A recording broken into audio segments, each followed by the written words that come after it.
Shenlang's one-night stand with Chiu Yaoer is about to be exposed. How will our poor Jean Mulan face this? At this moment, the sea ship carrying Shenlang and Huang Feng is about to arrive at the Radiant Valor County dock. Inside the cabin, Shenlang is very anxious. He is about to return home. He does not want Jean Mulan to know about his infidelity. At this moment, he desperately rehearses his facial expressions. When I see Jean Mulan later, I must not let her see any flaws. After getting off the ship, I need to hurry back to the carriage and change my clothes to cover the scars on my body. After a few days, when the bite marks on my body disappear, this matter will also pass. For his and Mulan's future happiness, Shenlang decides to bring out his lifetime acting skills to hide everything in front of Jean Mulan. In his opinion, as long as Jean Mulan is not saddened, this well-intentioned lie must be told. However, at the moment of approaching the dock, Shenlang was stunned. At this time, he saw Jean Mulan standing on the dock, anxiously waiting for the sea ship to dock. This is not a coincidence, but Jean Mulan, unable to restrain her inner worries, was preparing to board the ship to Furious Tide City to find Shenlang when he saw his husband returning safely. At that moment, all the grievances suppressed in her heart instantly filled her eyes. The next second, she ran forward and hugged Shenlang tightly. The worries and fears of many days can finally be put down at this moment. Although she does not know why Shenlang was dressed as a woman, as long as her husband can return safely, it is good. Shenlang looks at Jean Mulan in his arms. He had never thought that this always strong woman would shed tears for his safety, and at this moment, all the lies he had prepared earlier, he couldn't utter a single word. Baby, I'm sorry,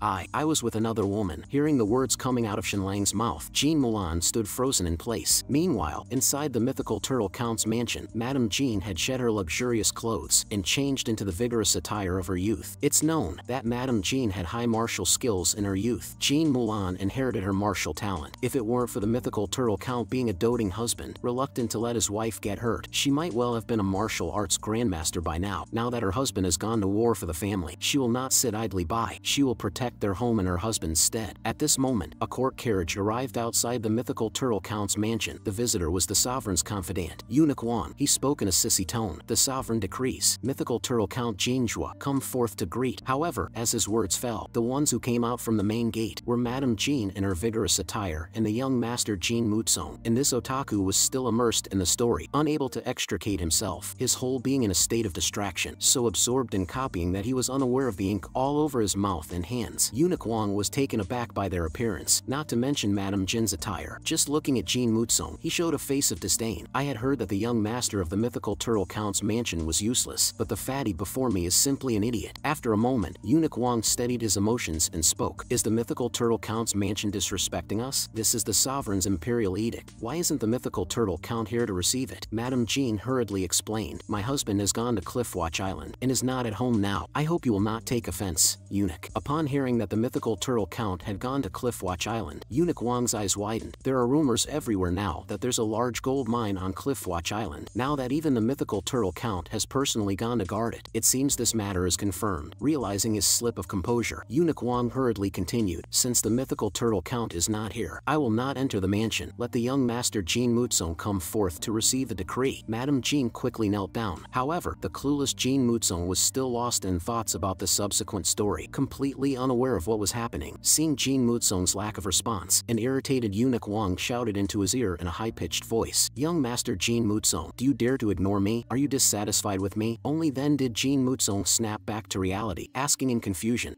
what? Is it over? Seeing Jean Mutsong's bewildered look, Eunuch Wang also felt helpless. Why am I even bothering with an idiot? He then demanded Jean Mutsong kneel again to receive the decree. Seeing that he was supposed to receive the decree, Jean Mutsong panicked. Shouldn't I be invisible in everyone's eyes? Why am I receiving a decree with my brother-in-law not home? Should I even accept it? Madame Jean, seeing her son's foolishness, was nearly driven to rage, scolding sharply. Will you kneel down already? Hearing his mother's command, Jean Mutsong finally reacted and hurriedly knelt down. Eunuch Wang continued the decree. The sovereign orders that within 3 days, the young master of the mythical Turtle Count's mansion, Jean Mutsong, must go to the Imperial Academy for study. Without any delay, Jean Mutsong was bewildered. Why does the sovereign want me to study at the Imperial Academy? And within 3 days? Where is my brother-in-law? I need to ask him first. Jean Mutsong stood up, shakily taking the decree from Eunuch Wang's hands, thinking, should I pretend to be sick, delay for a few days, and wait for my brother-in-law to come back and decide? However, the next second, Eunuch Wang turned to him and said, young master, prepare yourself. Within 3 days, accompany me, and I will personally escort you to the capital. Jean Mutsong was shocked upon hearing this. What? Go with you? Without waiting for Jean Mutsong to retort, Eunuch Wang coldly said again, then, I will wait for you at the mythical Turtle Count's mansion. mansion. After saying this, he left with 4 guards, leaving the mythical turtle count's mansion. After they were gone, Jin Mutsung dared to ask his mother with a mournful face what to do. Madame Jin could only comfort her son. "Don't cry, your brother-in-law will be back soon. He will surely have a solution." At this moment, Shenlang's carriage was indeed rushing back to the mansion. Throughout the journey, Shenlang was holding Mulan, continuously apologizing to her. "Baby, I'm sorry,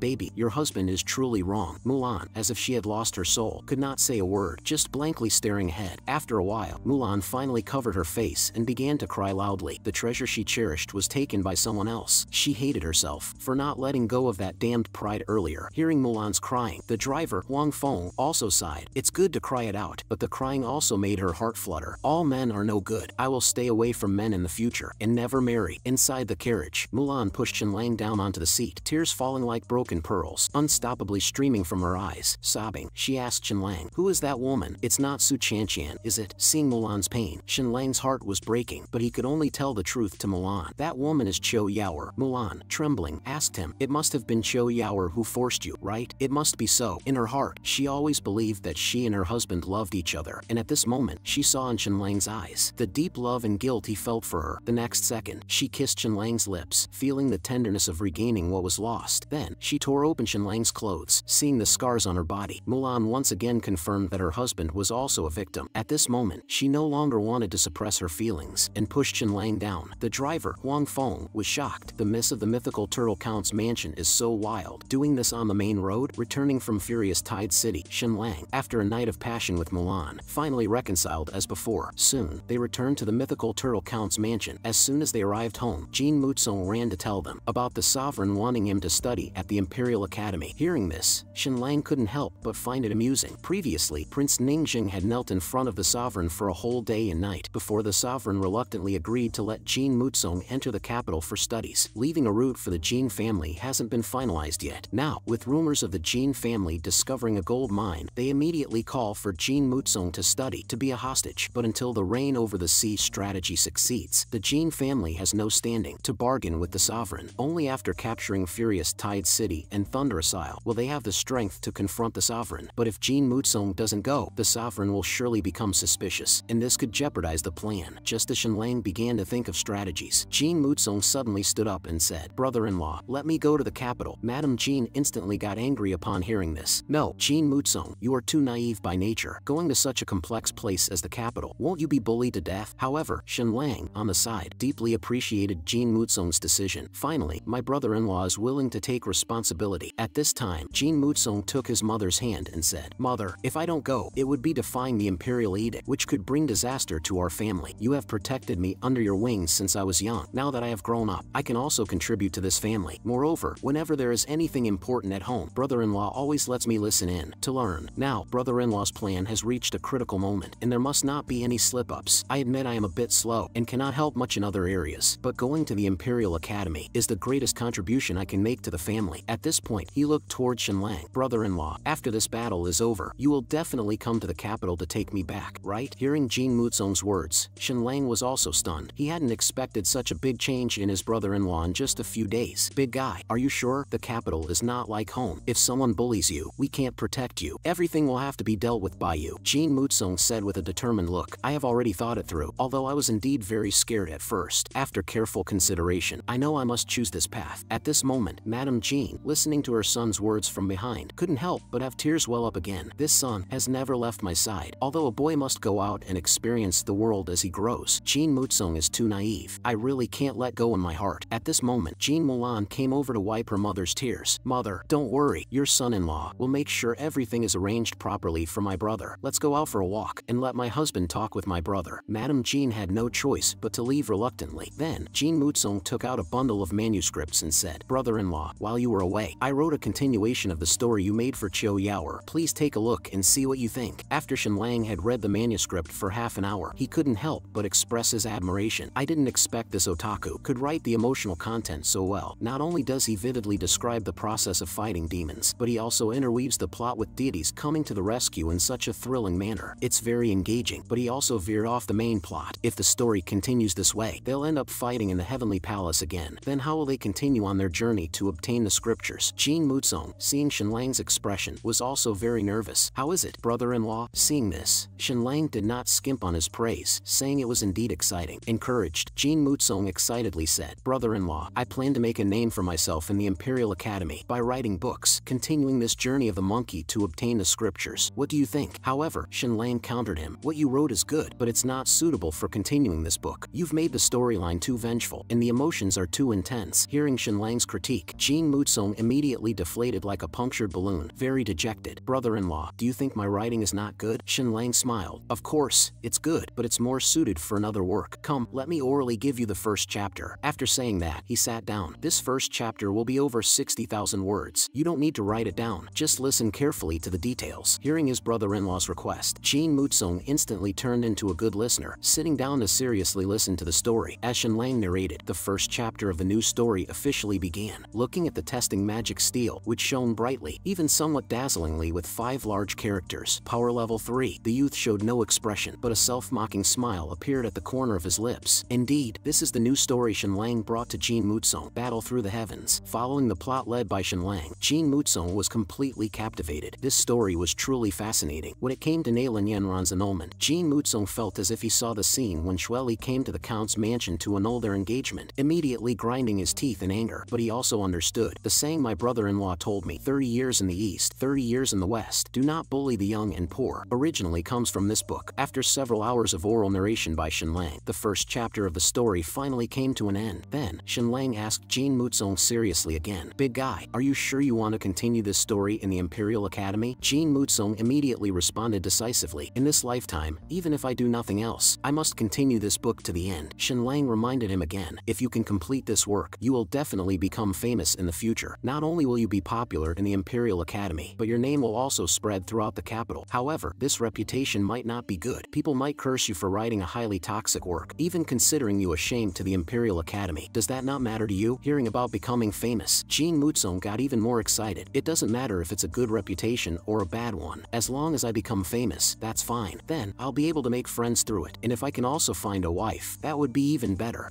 Lang smiled and continued, "Finding a wife, maybe not, but you will make many friends who are poor students. Those top students who pass the exams with high scores, they probably wouldn't want to associate with you." Jin Mutsung dismissively said, "It doesn't matter. After all, I'm also a poor student. Brother-in-law, please quickly outline the story and character descriptions for me. I'll think about the content on my way to the capital, so I can start writing as soon as I arrive at the Imperial Academy." Seeing his brother-in-law so determined, Lang didn't hesitate any longer. He immediately began to utilize the content in his mind, organizing and writing out the outline for the first 1 million words of Battle Through the Heavens. After a while, Jin Mutsung, treating the scroll as a treasured possession, hugged it to his chest, promising Lang with determination, "I will not let you down, brother-in-law." However, the silly seriousness lasted only 3 seconds before he blurted out, "Brother-in-law, when my new book is published, can I change the title to Boundless Romantic Affairs, Battle Through the Heavens?" Hearing this, Lang got angry on the spot. "The book isn't even written yet, and you're thinking about writing on the coattails of popularity? Is that how you plan to do it?" But the next second, Lang realized, "Are you planning to add adult content to it?" At this moment, Jin Mutsung suddenly showed a mischievous grin and said, "Brother-in-law, with so many beauties in this story, wouldn't it be a pity not to include some adult content?"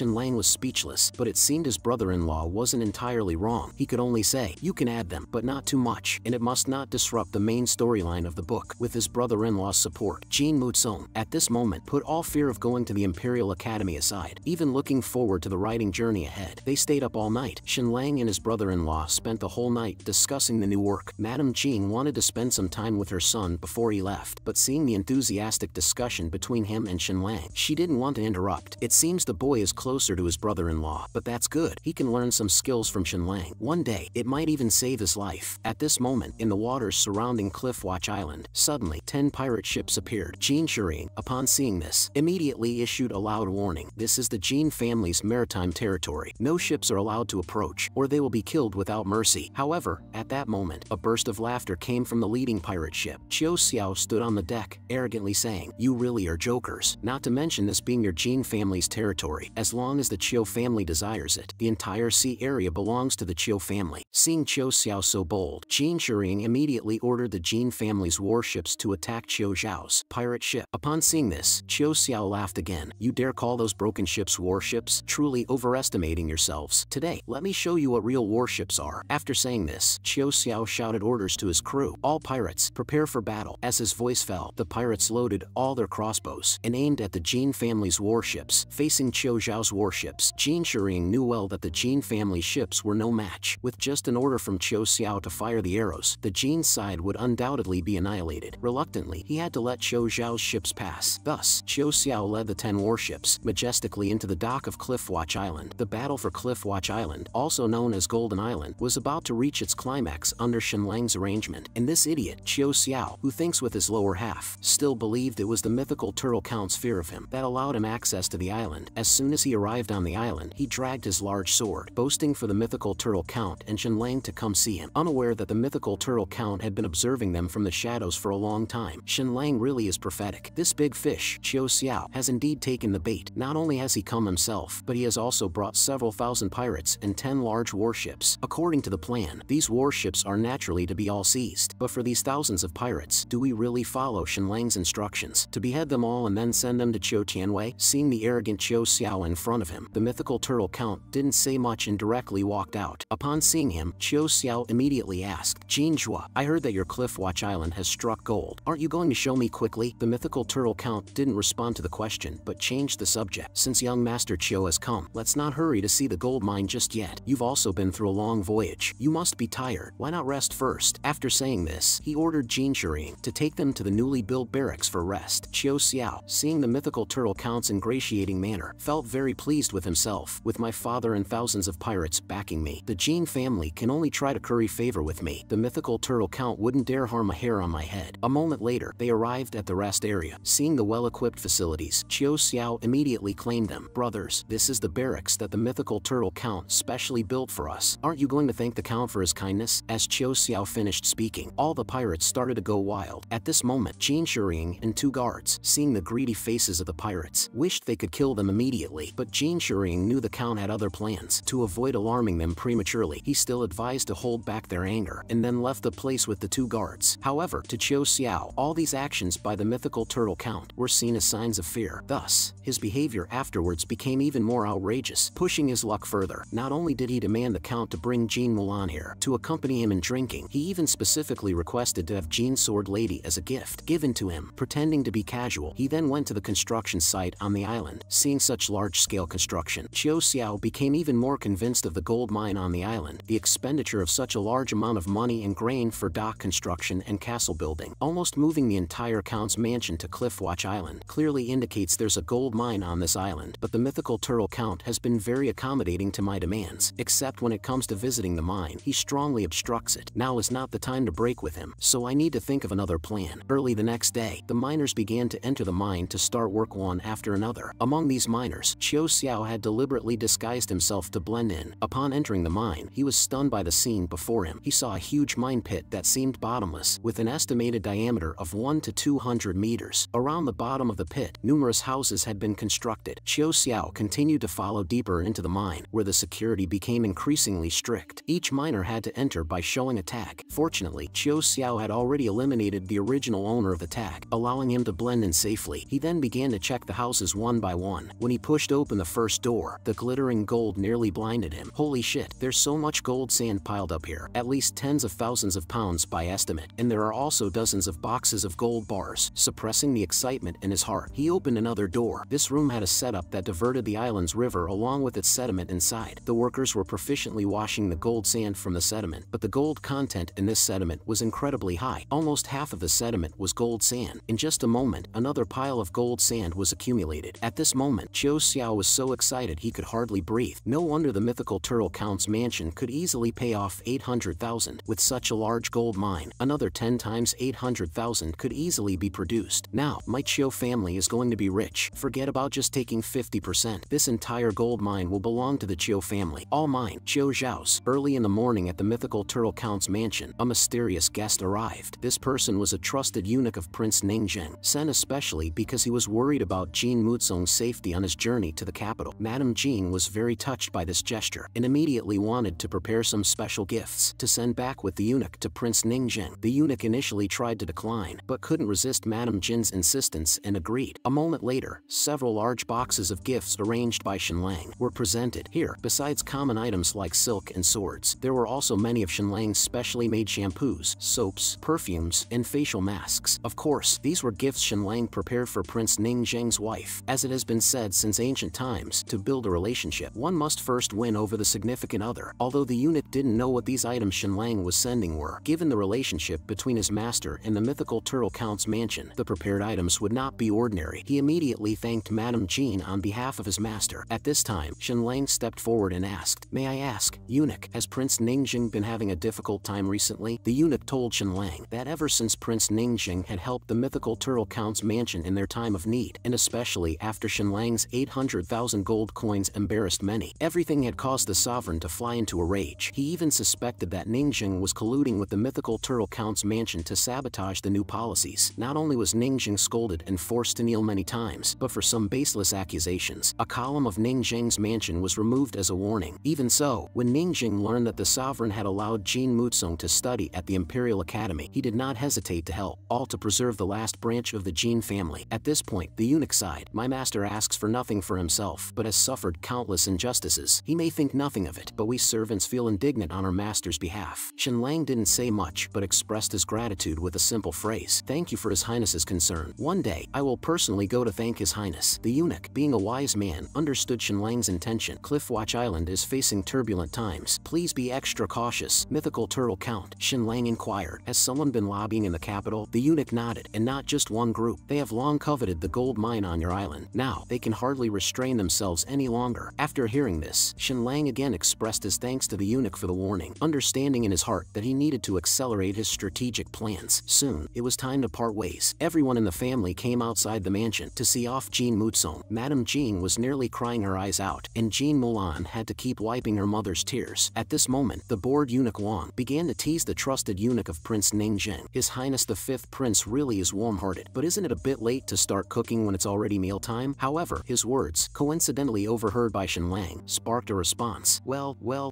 are you insinuating that Ningjing is colluding with my Jin family with ambitions of usurpation? Alright, since you like to joke so much, let me join in the fun." Then he quietly whispered into Eunuch Wang's ear. "Eunuch Wang, what do you mean by that? Are you cursing the sovereign?" Eunuch Wang, hearing Shen Lang's words, quickly retorted, "You, a mere son-in-law, should not make unfounded accusations. I definitely did not mean that." Shen Lang laughed. "Then what do you mean by it's almost mealtime? Are you perhaps referring to the crown prince? At this moment, the sovereign is at the peak of his reign, yet you say it's almost mealtime. This clearly sounds like a curse against the sovereign. Since you claim you didn't mean that, let's report this statement to His Majesty. Whether or not it's believed, the sovereign himself will decide. Don't you agree?" At this moment, Eunuch Wang's face had turned from pale to ashen with fright. He knew well that if these words reached the sovereign's ears, though he might not be dismissed or put to death, being beaten and kneeling for hours would be inevitable. The rumors about Shen Lang being as heartless as a venomous snake seemed to be true. He truly is someone who should not and cannot be provoked. Eunuch Wang dared not speak anymore in front of Shen Lang. Hastily had someone call for Jin Mutsung to get into the carriage and leave. Watching the official carriage depart, Jean Mulan felt very upset, and Madame Jean was crying so hard she could hardly catch her breath. Shen Lang was also saddened, but his sorrow was